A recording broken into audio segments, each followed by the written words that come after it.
तो नमस्कार दोस्तों आज की इस वीडियो में हम जानेंगे नैतिक शिक्षा कक्षा 6 का दूसरा पार्ट। ठीक, पार्ट का नाम है पढ़ने का ढंग कि स्टडी कैसे करना चाहिए। ठीक, हाउ टू स्टडी, जो पढ़ने का सही ढंग है इस पार्ट का, उसी का मूल उद्देश्य सिखाना है।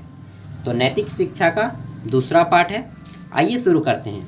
देखिए, राहुल बहुत अच्छा लड़का है। राहुल बहुत अच्छा लड़का है। वह कई बातें समझ गया है और उन पर अमल भी करने लगा है। वह कक्षा में अगली पंक्ति में बैठता है। ठीक, कहाँ पे बैठता है? अगली पंक्ति में। वह एक दिन जब किताब पढ़ रहा था तो उसकी वर्ग शिक्षिका यानी कि क्लास टीचर ने कहा, राहुल तुम किताब पर इतना झुककर क्यों पढ़ते हो? ये रहा राहुल। ठीक, राहुल तुम किताब पर इतना झुककर क्यों पढ़ते हो? शशि को देखो, शशि को देखो, वह किताब पर नहीं झुकती। ये रही शशि। ठीक, ये किताब पर उतना कहाँ झुक रही है, लेकिन ये राहुल झुक जा रहे हैं। तो यहाँ पे क्या बोल रही हैं मैम कि तुम शशि को देखो, शशि को देखो, वह किताब पर नहीं झुकती। राहुल ने देखा, सचमुच शशि सीधी बैठी है, अपना जो कमर है वह सीधी रखी है। वर्ग शिक्षिका ने कहा, आओ आज हम तुम्हें बताएं कि कैसे बैठकर पढ़ना चाहिए। ठीक, कैसे बैठकर पढ़ना चाहिए। आगे हम पढ़ेंगे यहाँ से, बैठकर पढ़ना चाहिए। देखो शशि जैसे सीधी बैठकर पढ़ती है। ये रही शशि, शशि जैसे सीधी बैठकर पढ़ती है। ठीक, ये राइट पोजीशन है स्टडी का। उस तरह बैठने से कमर नहीं झुकता, यानी जो कमर की जो रीढ़ की हड्डी है, ठीक, ये जो रीढ़ की हड्डी है ये आपकी नहीं झुकेगा अगर आप सीधा बैठेंगे। तो ये देखिए सीधा है लेकिन ये झुक गया है। ठीक, उतना भी नहीं झुका है लेकिन बाद में मैम के बोलने के बाद ये सीधा हो गया। झुक कर नहीं बैठती। बालक चुस्त भी बना रहता है यानी कि फुर्तीला रहता है। किताब आँखों से दूर रखकर पढ़ने से आँखों की रोशनी खराब नहीं होती। हमें अपने आँख से 24 सेंटीमीटर किताब को दूर रखना है। ठीक, कितना सेंटीमीटर? 24 सेंटीमीटर यानी कि एक हाथ। वर्ग शिक्षिका ने फिर सारी कक्षा को संबोधित करते हुए कहा, बच्चों तुम सबको मालूम हो गया कि जो आदत बचपन में पड़ जाती है वह बड़े होने पर छूटती है। ठीक, बड़े होने पर नहीं छूटती है।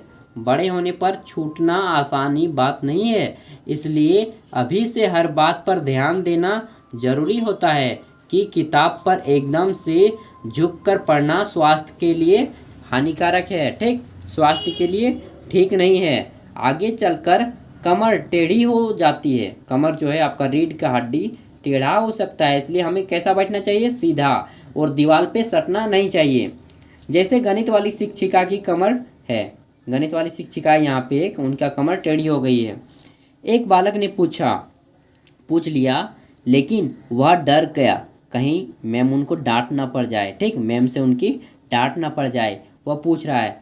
वर्ग शिक्षिका ने कहा, हाँ वह बहुत मेहनती है। गणित वाली शिक्षिका बहुत मेहनती है, पढ़ती खूब है, लेकिन उन्होंने कमर की तरफ ध्यान नहीं दिया था। बचपन में वो बहुत पढ़ती थी लेकिन कमर में ध्यान नहीं दिया था, वो अक्सर झुक के पढ़ती थी। इसलिए कहते हैं कि पढ़ते समय सीधी कमर करके बैठो। कैसा बैठना है? सीधी कमर करके बैठना है। अपनी गर्दन को भी सीधी रखने की कोशिश करो। कुछ दिन तो तुमको अजीब सा लगेगा, कुछ दिन आपको अजीब सा लगेगा, लेकिन फिर आपकी आदत जो है पड़ जाएगी और आप कमर को सीधा करके पढ़ेंगे। कमर भी नहीं झुकेगी और आप फुर्तीले भी रहेंगे। ठीक, जैसे गणित वाली शिक्षिका की है। राहुल ने पूछा, वर्ग शिक्षिका ने इसका कोई उत्तर नहीं दिया। राहुल ने पूछा, वर्ग शिक्षिका ने इसका कोई उत्तर नहीं दिया, लेकिन आदेश के स्वर में बोली, अच्छा सब लोग वैसे ही बैठो तो। ठीक, मैम ने बोली कि सीधा कमर करके बैठना है और अपनी आँखों से किताब को दूर रखना है। और कितना दूर रखना है ये मैं बता दे रहा हूँ, 24 सेंटीमीटर। 24 सेंटीमीटर मतलब होता है 2 फीट, यानी कि एक हाथ दूर रखना है किताब को। सब बच्चे कमर और गर्दन सीधी करके बैठे तो बड़ा मज़ा आया। वैसे ही बैठकर उस दिन किताब पढ़ी गई। ठीक, अब सब बच्चे वैसे ही सीधे बैठकर पढ़ते हैं और किताब को भी आंखों से दूर रखते हैं। राहुल को भी अब बहुत अच्छा लगने लगा। ठीक, यहाँ तक हमारा किताब का जो है सारा ख़त्म हो गया। अब हम अभ्यास पे आते हैं। अभ्यास मतलब एक्सरसाइज। ठीक, पहला प्रश्न करेंगे। पहला प्रश्न क्या है? निम्नलिखित प्रश्नों के उत्तर हाँ या ना में दीजिए तथा आप ऐसा क्यों करते हैं यह भी लिखिए। देखिए, अगर आपको कोई भी समस्या हो तो आप हमें कमेंट कीजिएगा, हम आपको उत्तर देते हैं। देखिए, इधर क्रम संख्या है, यानी कि सीरियल नंबर इंग्लिश में आप बोलेंगे। प्रश्न का इंग्लिश हो जाएगा क्वेश्चन, हाँ या नो का यस या नो, और इसका क्यों का वाई। ठीक, हिंदी और इंग्लिश दोनों में मैं समझाऊंगा। क यानी कि आपको देना है इसका प्रश्न, आप कक्षा में अगली पंक्ति में बैठते हैं? नहीं, मैं तो कक्षा में अगली पंक्ति में नहीं बैठता था भाई। मैं कहाँ पे बैठता था? मैं बीच में बैठता था, क्योंकि जो आगे बैठते हैं वह शिक्षक की नज़र में होते हैं। वो ना तो कुछ कर सकते हैं और मतलब अपनी मर्जी से कुछ नहीं कर सकते हैं, और जो पीछे बैठते हैं वो अपनी मर्जी से ही सब कुछ करते हैं। इसलिए बीच में बैठिए, ना तो आपको टीचर से ज़्यादा भय रहेगा और ना ही ज़्यादा आप उछल कूद कर पाएंगे। तो मैं तो नहीं बैठता था ना। ठीक, क्यों का उत्तर मैंने बता दिया, क्योंकि मुझे बीच में बैठना पसंद लगता था। ख नंबर, आप ज़रूरत से ज़्यादा झुककर पढ़ते हैं? नहीं, मैं ज़रूरत से ज़्यादा झुककर नहीं पढ़ता हूँ। तो इसका उत्तर है ना। क्योंकि मेरी आदत शुरू से बनी हुई है। मुझे एक बार शिक्षक ने बताया था कि दीवार पे झुककर नहीं पढ़ना चाहिए। ग नंबर, आप कमर एवं गर्दन को सीधी करके पढ़ते हैं? हाँ, कमर और गर्दन को सीधी करके पढ़ता हूँ। हाँ, क्योंकि मेरी आदत बन चुकी है बचपन से। घ आपको देखना है, तो घ में क्या है? पढ़ने के लिए आपको चश्मा लगाना पड़ता है? नहीं, इसका उत्तर ना। क्योंकि मेरी आंखें स्वस्थ हैं। अंग, पढ़ने का सही ढंग अपनाना चाहिए? हाँ, क्योंकि यह स्वास्थ्य के लिए अच्छा है। अब हम करेंगे क्वेश्चन नंबर 2। राहुल और शशि के बैठकर पढ़ने के ढंग में क्या अंतर था? देखिए, शशि जो थी वह, इसका उत्तर हो जाएगा, शशि सही ढंग से पढ़ती थी, कमर को सीधा करके और गर्दन को सीधा करके। लेकिन राहुल पढ़ता तो खूब था, लेकिन उसके पढ़ने का ढंग सही नहीं था। यह कमर को झुका करके और गर्दन को झुका करके पढ़ा करता था। ठीक, 3 नंबर, वर्ग शिक्षिका ने राहुल को किताब पर अधिक झुककर पढ़ने से क्यों मना किया? आंसर इसका क्या उत्तर हो जाएगा? इसका उत्तर हो जाएगा क्योंकि कमर को झुकाकर पढ़ने से हमारी कमर टेढ़ी हो जाएगी, जो हमारे स्वास्थ्य के लिए खराब है। ठीक नहीं है।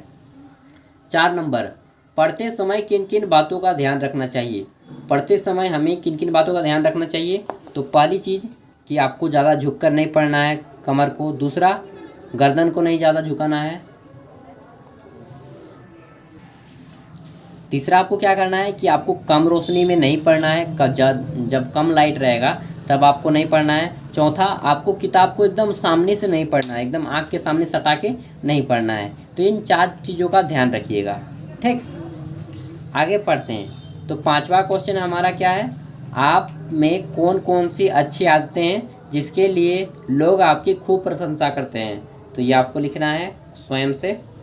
6ठा, आपके कई ऐसे मित्र होंगे जिनका पढ़ने का ढंग ठीक नहीं होगा। ऐसे मित्रों की सूची निम्नलिखित तालिका के अनुसार बनाइए एवं उनके बैठने के सही तरीके के बारे में बताइए। तो ये आपका काम है। ठीक, यहाँ पे मित्रों के नाम लिखना है, यहाँ पे उनके पढ़ने का ढंग बताना है। 7 नंबर, स्वास्थ्य में तन मन का निवास होता है। स्वस्थ तन में यानी कि स्वस्थ शरीर में स्वस्थ मन का निवास होता है। यह किसने कहा था? यह कहा था स्वामी विवेकानंद जी ने। ठीक, इस उक्ति को ध्यान में रखते हुए तन यानी कि शरीर और मन को स्वस्थ रखने के लिए आप कौन सी अच्छी आदतें अपनाना चाहेंगे? सूची बनाइए। तो आपको प्रत्येक दिन नहाना चाहिए, उस दिन छोड़ के जिस दिन आप बीमार पड़ते हों। प्रत्येक दिन नहाइए, ठीक। उसके बाद और आपको क्या करना है, आपको अच्छे से रहना है। तो ये चीज़ हो गई। और चलिए फिर मिलते हैं अगले वीडियो के साथ। आज का वीडियो यहीं तक।